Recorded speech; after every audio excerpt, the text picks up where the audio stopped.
नमस्कार दोस्तों, नई दिशा विजन में आपका स्वागत है। दोस्तों, नई दिशा विजन के द्वारा जो है हमेशा बहुत ही वैल्यूएबल वीडियो जारी करने का प्रयास रहता है। तो आप लोगों को जानकारी होगी कि एनसीटी ने एनआईवीएसडीएलएड के लिए पत्र लिख दिया है और सभी राज्यों में ये मान्य है। आप किसी प्रकार की अफवाह पर ध्यान न दें और निश्चित रूप से जो है आपको मान्यता मिल जाएगी। कुछ जगह जो है जैसे उत्तर प्रदेश में काम चल रहा है, तो आप अपने प्रयासों को जारी रखें और सरकार का ध्यान अपनी ओर आकृष्ट करें। लेकिन यह बात महसूस करें कि जो है उत्तराखंड और राजस्थान सभी जगह जो है सरकार ने मान्य किया है और जैसा कि मुख्य सचिव को पत्र लिखा है एनसीटी ने। तो आज के वीडियो में मैं एक और पत्र का जिक्र करूंगा जो न्यू एजुकेशन पॉलिसी के अकॉर्डिंग एनसीटी ने लिखा है अपने चेयरमैन्स को जो सीबीएसई के हैं और साथ में प्रिंसिपल सेक्रेटरी और school education of state government और यूनिवर्सिटीज को ये पत्र लिखा है। बहुत ही महत्वपूर्ण पत्र है और इस पत्र का जिक्र करना जरूरी है। यहाँ पर आप जैसा कि देख पा रहे हैं कि ये जो है 3/2/2021 का पत्र है। हम आपको इसमें बताएंगे कि पूरा जो है इसमें क्या एनसीटी ने लिखा है और निश्चित रूप से टेट एग्जामिनेशन के अकॉर्डिंग पत्र लिखा गया है। तो आइए वीडियो को शुरू करते हैं और वीडियो अगर आपको पसंद आए तो वीडियो को शेयर करें और चैनल को लाइक सब्सक्राइब भी कर लें। आइए शुरू करते हैं वीडियो को। यहाँ पर आप जैसा कि देख पा रहे हैं कि लिखा हुआ है एनसीटी ने एक पत्र लिखा है 3/2/2021 को। यहाँ पर टू द चेयरमैन आप पूरा देख सकते हैं, टू द चेयरमैन आप CBSE new Delhi and to the principals, secretaries, commissioners of school education of state government and universities. यहाँ पर सभी को पत्र लिखा है। सब्जेक्ट है इस पत्र का information about teacher eligibility test being to state universities and the CBSE. यानी ये जो है एक कॉमन पत्र है जो कि लिखा गया है। इस पत्र में टीचर एलिजिबिलिटी के अकॉर्डिंग जो है ये जो है स्टेट को और यूनिवर्सिटीज को और सीबीएसई को पत्र लिखा गया है।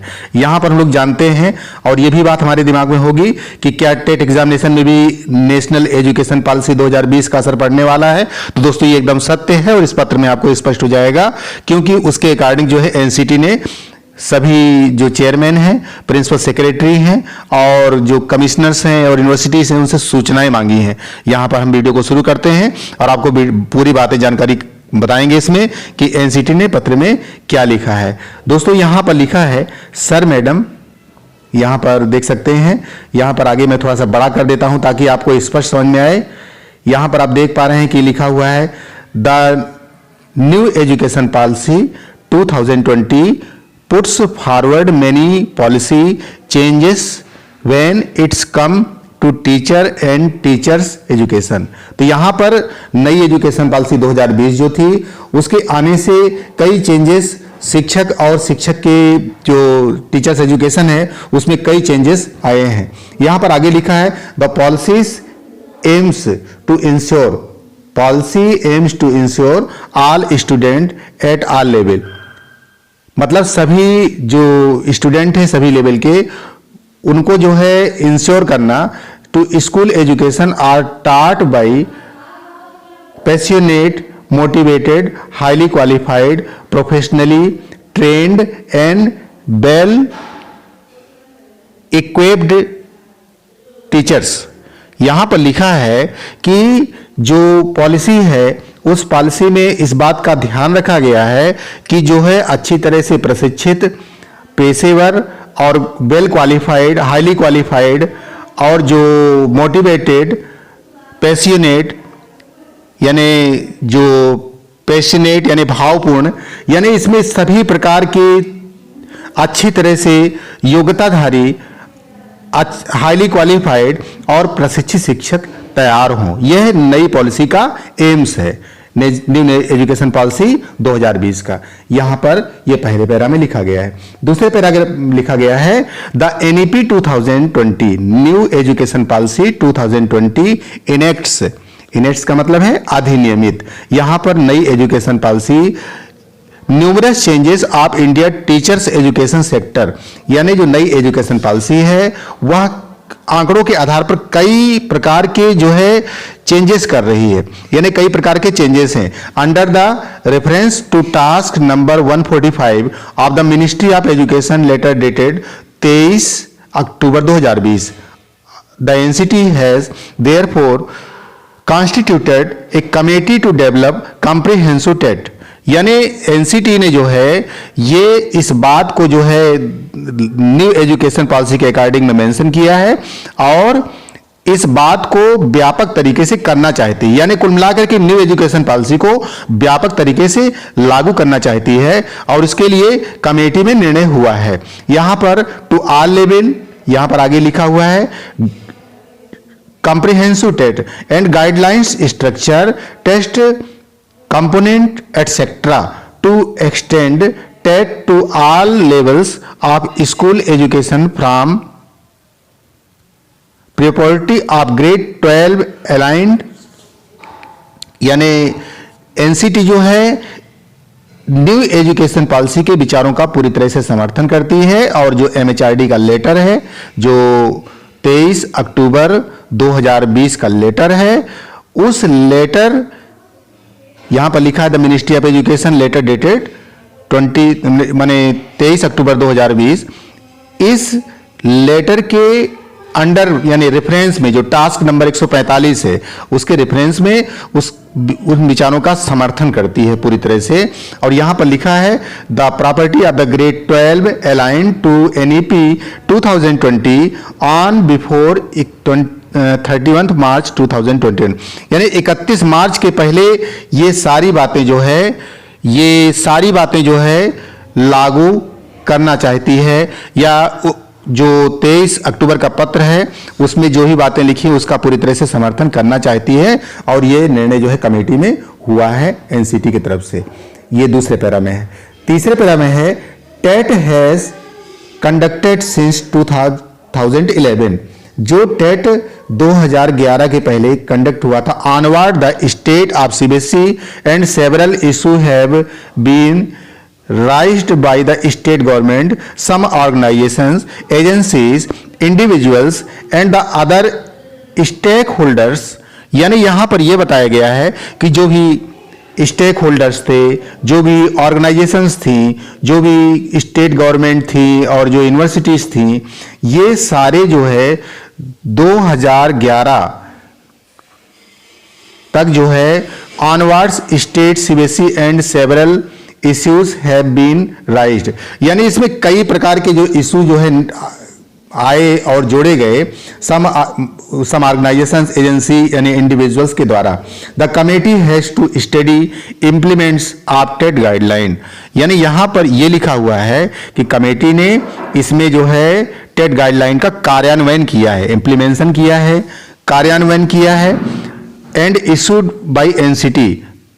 तो यहां पर एनसीटी की कमेटी ने जो है इसमें कई कार्यान्वयन किया है। Question wise data and psychometric analysis of the difficulties to problem being faced by conducting TETs and state governments, universities and CBSE, यानी यहां पर इस बारे में यह कार्यान्वयन किया गया है और आंकड़ों की अपेक्षा है कि इसमें क्या डिफिकल्टीज आई और क्या समस्याएं आ रही हैं जब टेट एग्जामिनेशन को कंडक्ट किया जाता है स्टेट गवर्नमेंट के द्वारा या यूनिवर्सिटीज के द्वारा या सीबीएसई के द्वारा। जैसा कि जो सीटेट एग्जामिनेशन होता है सीबीएसई करती है, यूनिवर्सिटीज करती हैं, स्टेट गवर्नमेंट करती हैं, तो इसमें क्या प्रॉब्लम फेस आती है। दोस्तों यहां पर सीधा सीधा इसका मतलब यह हुआ कि न्यू एजुकेशन पॉलिसी 2021 यानी जो 2020 की न्यू एजुकेशन पॉलिसी है उसका क्रियान्वयन होना है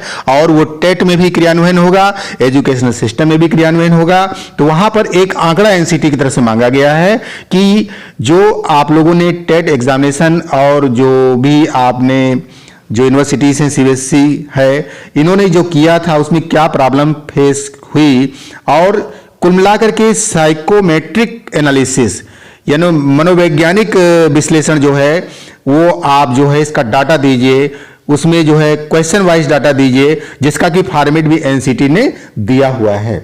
आगे बताया जा रहा है it is therefore requested to information statics, यानी यहां पर जो है ये आप लोगों से कहा जा रहा है कि इंफॉर्मेशन दीजिए statics and material related TET conducted by state government and CBSE may kindly supplied format।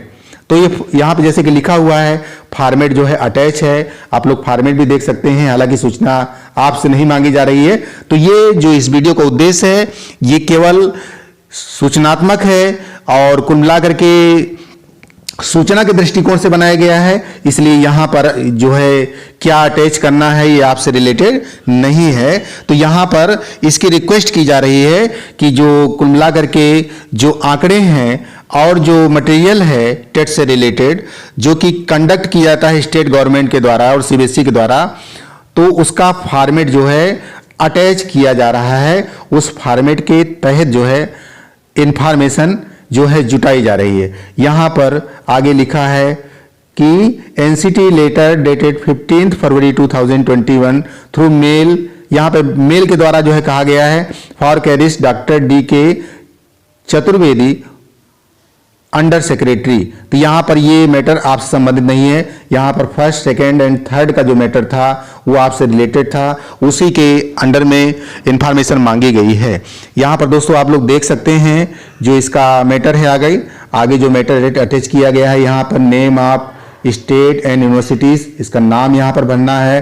तो ये कोई भी आपसे मैटर नहीं है, ये पूरी तरह से कॉन्फिडेंटल है और ऑफिशियल है, इससे आपसे कोई लेना देना नहीं है। लेकिन एक अभ्यर्थी के नाते जानना जरूरी है कि इसमें किस प्रकार के चेंजेस जो कि आगे टेट एग्जामिनेशन होंगे उसमें किस प्रकार के चेंजेस आएंगे, इसके बारे में ये जो पत्र है एनसीटी का, जो कि पत्र अभी आप लोगों ने देखा है, यहाँ पर जो ये पत्र एनसीटी का आया हुआ है जिसकी डेट 3/2/2021 है, यह पत्र ही ये कह रहा है कि कुछ न कुछ नया चेंजेस टेट परीक्षा में जरूर होगा और निश्चित रूप से उसका कोई नया फॉर्मेट जो है उस पर चर्चा हो रही है। एक नया प्रारूप प्रतिरूप जो बनेगा उस प्रतिरूप के अनुसार परीक्षा होगी। यहाँ पर जैसा कि सरकार का उद्देश्य है, न्यू एजुकेशन पॉलिसी का उद्देश्य है कि यहाँ पर सतत और व्यापक मूल्यांकन पूरी तरह से लागू हो और यहाँ पर अच्छी तरह से प्रशिक्षित और हाईली क्वालिफाइड शिक्षक जो है वो आगे चल करके जो है देश को मिले, इसका पूरा प्रयास चल रहा है। तो दोस्तों यहाँ पर एनसीटी के द्वारा जो पत्र 3/2/2021 को जारी किया गया, इस पत्र का पूरा एनालिसिस वीडियो में आप लोगों को दिया जा रहा है। यहाँ पर उत्तर प्रदेश के शिक्षक पूछ रहे थे कि क्या जो है उत्तर प्रदेश में एनआईवीएस डीएलएड वैलिड होगा। दोस्तों एक सीधी सी बात आपको बता दें कि अभी तक ऐसा कोई राज्य बताइए जहां पर एनआईवीएस से डीएलएड को वैलिड नहीं किया गया एनसीटी का पत्र आने के बाद। तो इन सारी बातों का उत्तर आप स्वयं खोज लीजिए। मैं ये नहीं कहता कि आप कोर्ट ना जाएं, ये आपका वैचारिक समर्थन है, आप जा सकते हैं, कोर्ट भी जा सकते हैं, कोर्ट में मुकदमे भी लड़ सकते हैं। लेकिन मेरा ये अपना पूरा विश्वास है कि सरकार निश्चित रूप से इस पर काम कर रही है और जैसे ही टेट का नोटिफिकेशन निकलेगा यूपी टेट का, मुझे पूरा विश्वास है कि टेट का नोटिफिकेशन जारी होगा। बशर्ते इस समय आप लोगों को एक काम करना है, सकारात्मक काम करना है और सरकार का ध्यान अपनी ओर आकृष्ट करना है ताकि आपको नोटिफिकेशन में शामिल करने में किसी प्रकार की दिक्कत न हो। यह पूरी उम्मीद है कि ये शामिल होगा। इस बीच में ऐसा भी हो सकता है कि आपके सामने तमाम प्रकार की बातें आती हो सोशल मीडिया से और अफवाह आती हो, तो आपको उस पर कतई ध्यान नहीं देना है और आपको सकारात्मक रहना है, क्योंकि एनसीटी का लेटर जारी होने के बाद ऐसा कहीं नहीं हो सकता कि कोई भी राज्य सरकार उसको मान्य ना करे। यह बात अलग है कि सरकार दबाव में कुछ कहती है, राजनीति कुछ कहती है, लेकिन राजनीति अलग है और एनसीटी अपने आप में एक स्वायत्त निकाय है, भारत सरकार का सांविधिक निकाय है और इस नाते जो है ऐसी कहीं कोई गुंजाइश नहीं रह जाती है कि आपको टेट में ना लिया जाए। इसलिए सभी एश्योर हों, अपने स्तर से प्रयास करें, लेकिन अफवाहों पर ध्यान न दें। आप ट्विटर अभियान चलाते हैं, वो अपनी जगह पर दुरुस्त हो सकता है, आप अपना केस किए हैं उसमें जाते हैं, वो भी अपनी जगह पर दुरुस्त है, लेकिन इस बात में कोई संशय नहीं कि आपको मान्य नहीं किया जाएगा। यह पूरी तरह से जो है अब जो है मान्य हो गया है शिक्षक भर्तियों के लिए और आप टेट दे सकते हैं, सुपर टेट दे सकते हैं और सभी वैकेंसी में जा सकते हैं। अब ऐसी कोई दिक्कत आपको परीक्षा केंद्र में नहीं आएगी। कुछ लोगों ने पूछा था कि सर हमारा जो है फोल्डर नहीं आ रहा है, रीट वालों ने पूछा था, तो आप लोग इसको अच्छी तरह से महसूस कीजिए कि अगर नहीं है तो अधिकांश शिक्षकों ने बताया कि हमने अदर में ऑप्शन में भरा हुआ है। भाई जब आपके आपकी यूनिवर्सिटीज़ का, आपके NIBS DLED का फोल्डर वहाँ पर नहीं है, नोएडा का फोल्डर नहीं दिख रहा है, तो ऐसी स्थिति में अदर ऑप्शन में भरना भी किसी प्रकार का गलत नहीं माना जा सकता है। तो इसके लिए आप सभी शिक्षक हैं और स्वयं जो है विचारशील हैं, और क्या सही है क्या गलत है ये भी आपको अच्छी तरह से जानकारी है। दोस्तों बहुत बहुत धन्यवाद वॉचिंग के लिए, और मिलता हूं आपसे अगली वीडियो में। नमस्कार, जय हिंद।